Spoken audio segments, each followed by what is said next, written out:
Hello everybody, this is Kenneth Marks of the Ancestor Hunt.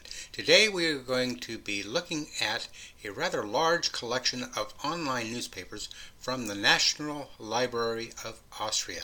It is called Anno, Austrian Newspapers Online. It is a very large collection, and right now they have 2 million pages that are available for full text search and many other pages and publications that are available for browsing. So let's take a look at this site. It's one of the best I've ever seen in terms of its online capability and functionality. So let's see how we can research for our ancestors who lived in Austria and thereabouts in the 1700s through the mid 1800s. The URL is anno.onb.ac.at. I am using Google Translate, so it will show up in English, but normally you would get this obviously in German. This is the main page, and we have the ability to do full text searches and browsing. So let's take a look at some of this functionality. We can get an alphabetical list of all the newspapers. You can choose them by selecting the first letter of the name of the particular newspaper, and as you can see, it is translating as we are speaking. And let's pick D, and you can see the newspapers that start with the letter D. We can scroll down. If we wish to browse one, what we do is let's select one right now, and up comes the list of years that are available on the website. So let's pick one, 1903, and in light blue are the actual days that are available. This one's October 15th, and this is the newspaper from October 15th, 1903 for this particular newspaper. In English, it's Danzer's Army newspaper.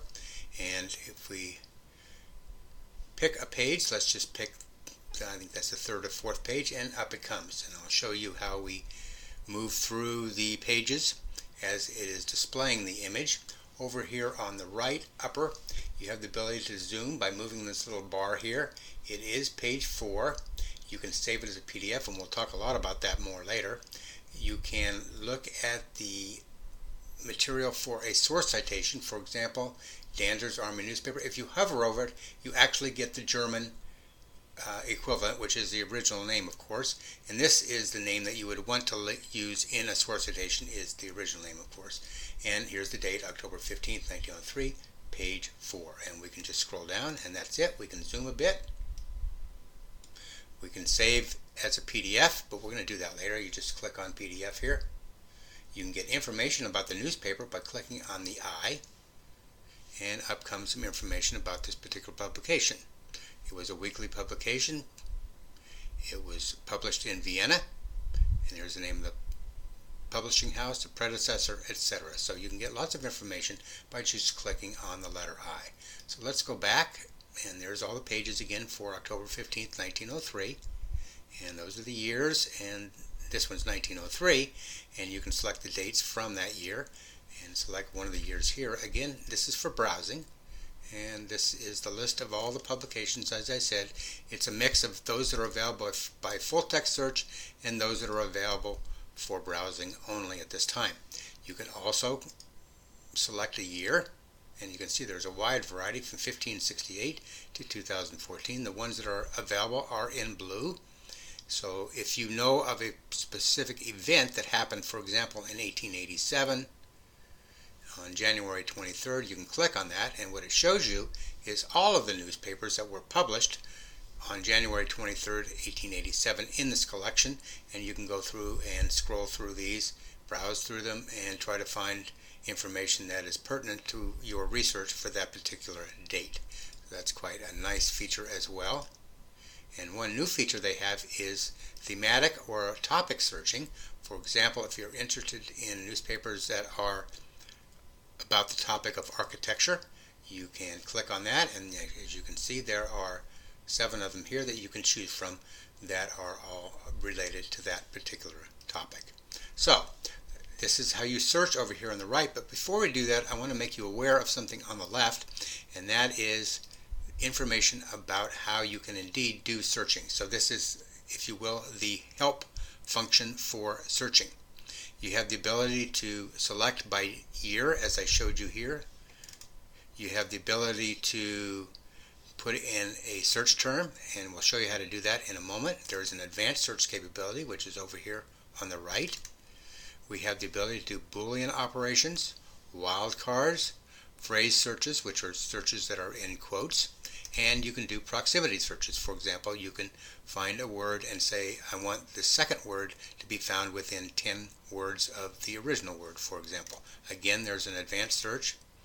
And again, I won't go through all of these. You can search by date, by newspaper, by language, by city, etc. So I would encourage you to take a look at that particular help page. In this case, it did not translate it. So let's go to the search function. And here it is on the right. We click on that. Again, it's 1700 through 1875 are the dates available. And again, you can click by a specific year and browse. Or up here on the right is how you would actually do a search. So let's show you the advanced search real quick, and then we'll go back to a normal search. You enter the text. You have the ability to select a newspaper here, and here's a drop down. You have a choice of language, choice of city or town here. You can do a from date and a to date to do a date range, and you also can search by specific topics, as I showed you earlier. So let's go back to our easy search. It looks like there's an error here, so let's go back here.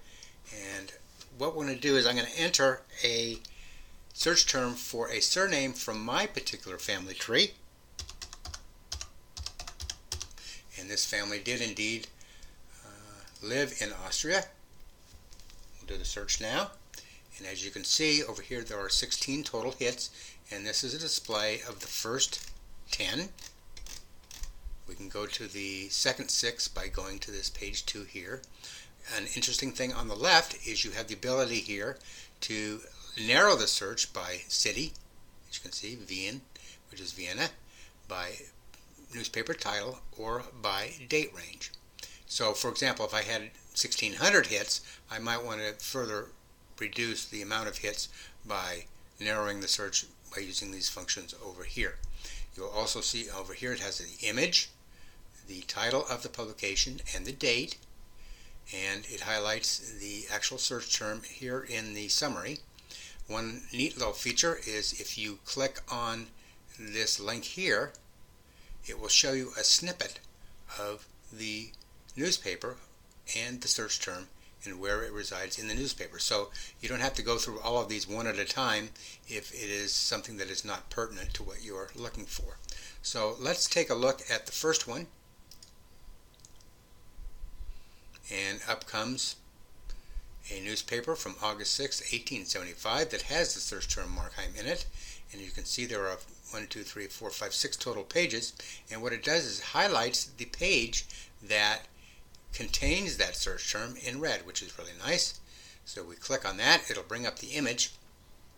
And also what it's going to do is it is going to highlight the actual search term here in the image. And there you see Moritz Markheim right here. So if we wanted to actually save this, what we would do is we'd go to our snipping tool on our computer, and people use different varieties of those, and we would just draw a box around it. We'd do a file save as, and we could save a JPEG of that particular article. Now you notice it is in pink highlight, and you may not want to do that, so I'm going to show you how to get around that if you would like. We can zoom over here as I showed you, like so.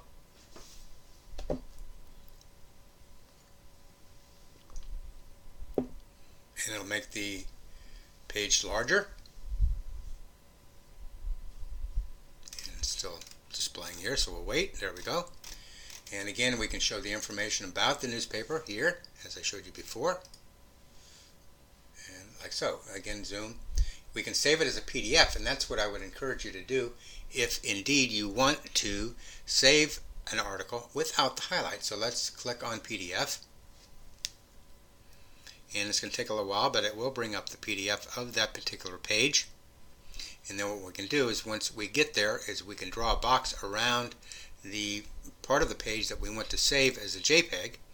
And now what will happen is we will save the article without the pink highlights. So again, that's up to you. whether you want to save an article with the highlights or without the highlights. And again, it's personal choice. Looks like it's taken a little while to get that PDF up, so we'll wait a bit. And I will tell you that I've used this quite a bit. It does have articles from people that are in my family tree, and I have saved those articles. The front page will show you in the right column, and I can show you that while it's printing this out right now, and let's go back to our front page while it's finalizing the PDF.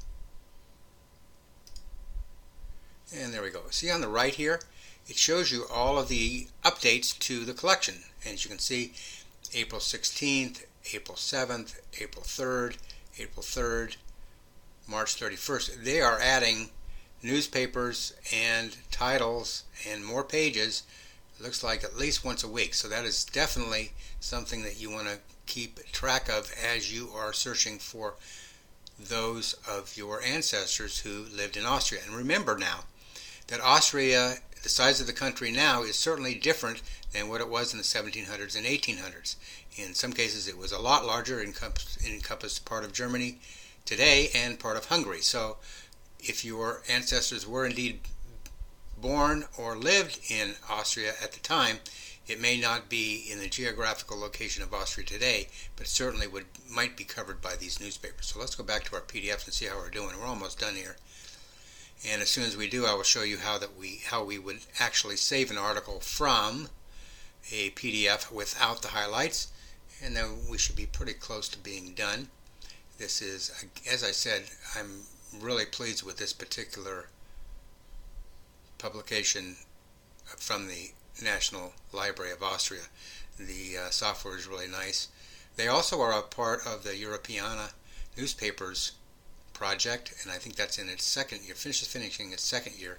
And there are a number of other countries from Europe that are collaborating on a new website of newspapers from different countries in Europe. And that is exciting when that becomes live, because it not only will include Austria, of course, but Spain, Latvia, a number of other countries. And so if you have European ancestors, it will be a good site to monitor as time goes on. Again, it's Europeana newspapers. And here's the article. And again, I believe it was on page 4, wasn't it? Or maybe it was page 3. Let's see.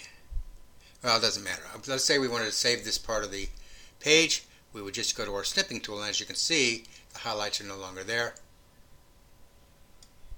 And we could do a file save as and save it as a JPEG. And that's what we would do. So that's all there is to it. Let's go back to our search results. That's the newspaper it came from. And remember, there were 16 of them. Again, let's go forward and let's take a look at this one more time.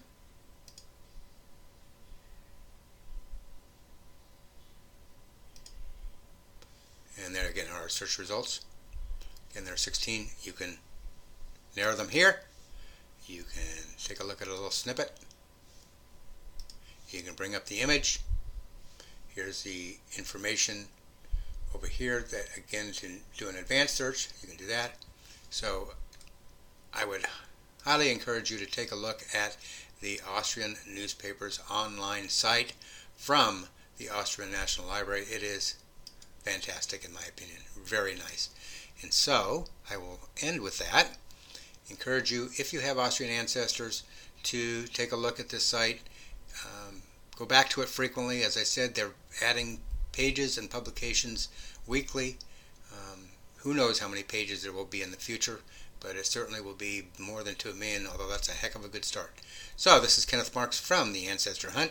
I want to thank you for listening and viewing, and good luck and happy hunting.